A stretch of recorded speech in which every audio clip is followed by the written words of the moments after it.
चीन अपनी हरकतों से बाज नहीं आएगा और इस बार भारत की और भारतीय नेवी की जासूसी करते हुए पकड़ा गया है चीन।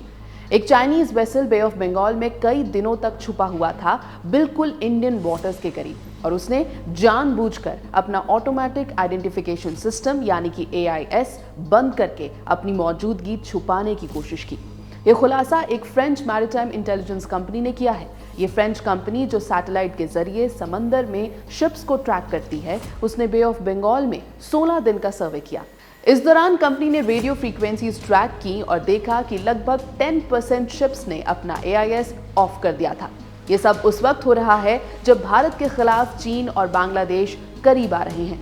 फ्रेंच कंपनी अनसीन लैब्स के सर्वे में 1897 वेसल्स को मॉनिटर किया गया, जिसमें ज्यादातर ने अपने AIS सिग्नल्स भेजे, लेकिन 9.6% शिप्स ने कोई AIS एक्टिविटी शो नहीं की। मतलब वो अपनी लोकेशन जानबूझकर छुपा रहे थे। कंपनी ने एक स्पेसिफिक चाइनीज रिसर्च वेसल को फ्लैग किया जो इंडियन वाटर्स के करीब था और इंडियन ओशन में बार बार नजर आया। रिपोर्ट में लिखा गया है कि AIS ऑफ होने के बावजूद इस शिप का RF यानी रेडियो फ्रीक्वेंसी सिग्नेचर कंसिस्टेंट था, जिससे कंपनी इसकी मूवमेंट को कई दिनों तक ट्रेस कर पाया। कंपनी ने कहा कि उन्हें शक है कि ये चाइनीज वेसल कोई स्ट्रेटेजिक मकसद से काम कर रहा था। कंपनी के मुताबिक इस शिप का मिशन शायद सी फ्लोर मैपिंग करना, अकूस्टिक एनवायरनमेंट का एनालिसिस करना और सबमरीन ट्रांजिट कॉरिडोर्स आइडेंटिफाई करना था। ये सब एक्टिविटीज यूजुअली सर्वेलेंस ऑपरेशंस और एंटी सबमरीन वॉरफेयर की तैयारी के लिए की जाती हैं।